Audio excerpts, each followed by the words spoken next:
If you are looking for a tent that can hold quite a few plants in a nicely compressed space, this one is for you. Welcome to the Hippie Geeks. Let's get the AC Infinity CloudLab 642 set up and see just what this 4-foot by 2-foot tent brings to the table. As always, when unboxing a grow tent, make sure to not cut too deeply into the box when you are first opening it up. AC Infinity is smart enough to put an extra layer of cardboard in there, but if you cut too deep, you will put a slice in the tent itself, which would be a shame. First up, you will find the bag that is going to have both of the booklets that they send with every tent, a bag of stickers that are actually pretty cool, and then the mounting plate for one of their controllers that we will be installing later in the video. Next up, we are going to move the tent fabric out of the way so that we can remove all of the various bars and corners that will make up the framework skeleton of the tent itself. They are all packaged really well and should arrive to your door without any damage or scratches. Now it is time to go ahead and start getting everything unpackaged so that we can get this thing assembled, and this is going to lead to one of my few disappointments with these tents, the packaging. I understand why they are using the plastic separators to keep the bars from banging together and why they are using vacuum-sealed wrap to keep the bundles in place and protected. I just wish that they could cut at least some of this plastic out of the equation, as there is already far too much of it out there in the world being produced. When assembling the base of the tent frame, make sure that you have the plastic feet pointed down, and when you are assembling the top, make sure to have the plastic pointed up, as that will help to protect the tent fabric once the entire thing is assembled. For both the base and the top of the frame, you are going to want the pieces that do not have any numbers on them. You will need 2 of the 2-foot section, 2 of the 4-foot sections, and 4 of the corner pieces to assemble the base before you can move on to the rest of the tent.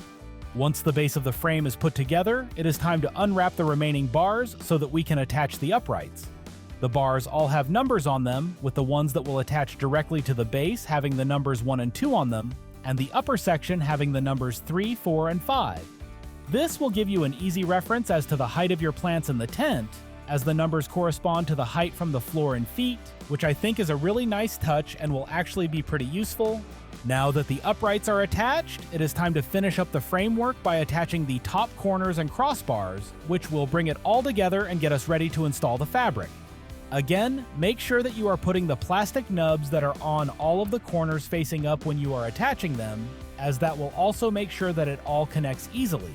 Now it is time to tackle the hardest part of putting together a grow tent, getting the fabric on the framework, hopefully without ripping it. You would actually have a pretty hard time ripping one of these as they use a nice thick material that feels very solid, but I am sure that if you are too rough with it, there could be some damage. The first thing to do is to find the zipper pulls. They will be somewhere in the middle of the tent, and once you find them, you need to unzip them each in opposite directions until the entire tent has been unzipped and it is ready to be put on the framework. I am going to start out this time by putting the top section onto the framework first, and you can tell which side is the top because of the vent hole that it has, while the floor will be completely solid. I am going to start out by pulling the fabric up over the back of the tent, and then working it forward until I can get all 4 corners pulled down nice and snug so that they won't move, and the corners of the framework are all of the way up into the corners of the fabric. The nice thing about the CloudLab 642 is that it is a really easy size to work with, and in this space I actually even have a few inches above the frame, so it is a lot easier to put on there. After that, it is going to be time to get the bottom section tucked under the framework, and you are going to want to make sure that all of the side material is up and out of the way, as it may initially want to follow the bottom piece, which will make it impossible to do correctly. Just take your time and work the fabric under the tent towards the front corners, and it will get in there pretty easily. Once that is taken care of, all that is left to do is finish zipping up the sides of the tent, both with the top and the bottom zipper pulls. This should be very easy to do, and if you find yourself having to fight to get them to move, stop and take a look at the inside of the tent, as it is very likely that there is something wrong, and you may have to adjust either the top or bottom sections to get them in the correct place. Once you have them zipped all of the way to the front of the tent, you don't want to close it up completely yet, as we have a couple of more things to set up, but we are very close to having it finished. Now it is time to get the controller mounting plate installed into the front of the tent, and this one is pretty easy to do.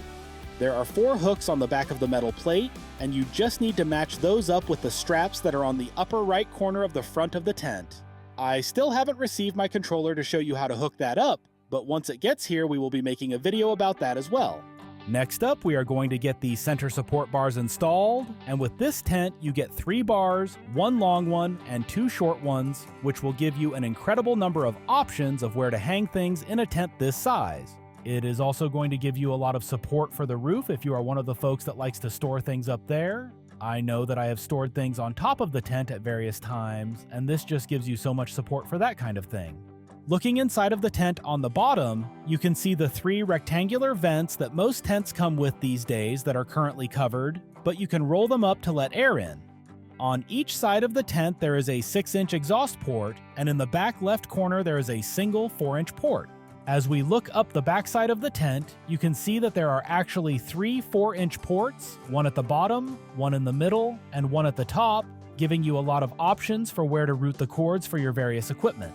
Looking up the right side of the tent, you can see the 6-inch port at the bottom, a 4-inch port in the middle, and then another 6-inch port at the top of the tent. Moving up to the top of the tent, there are going to be the 2 6-inch ports, one on each of the sides of the tent, that 4-inch port on the back wall, and then an 8-inch port in the top of the tent on the right side. With this many options, you should be able to route everything exactly how you want to fit the space that you have. Finally, the last thing that we need to do is to put the tray into the bottom of the tent, and again, they have included their single-piece white bottom tray, and I absolutely love these things. I have had these bottom trays leak in multiple tents before, as they are almost always sewn at the corners and are also almost never watertight. This one should be able to hold water until you get a chance to clean it up, and just seems like a better option overall. Well, that is just about everything there is to look at inside of the AC Infinity CloudLab 642. This is an exceptionally well-built grow tent, and I love that they are using the 1-inch steel tube in all of its construction. The extra supports in the roof are something you don't see in a lot of tents these days, and there is an incredible number of ways to route your cables through all of the provided ports that they have. Finally, the most exciting part is the price of this tent, as it is currently only $129 on their website, and if you use our coupon code, it will give you 15% off of the price, bringing it to only $110, which is an incredible price for what you are getting. A big thank you to AC Infinity for supporting the channel, and if you want to check out the CloudLab 642 or any of their other gear for yourself, make sure to click on the link to their website in the description or pinned comment down below, and use the discount code GEEKS at checkout to receive 15% off your entire order.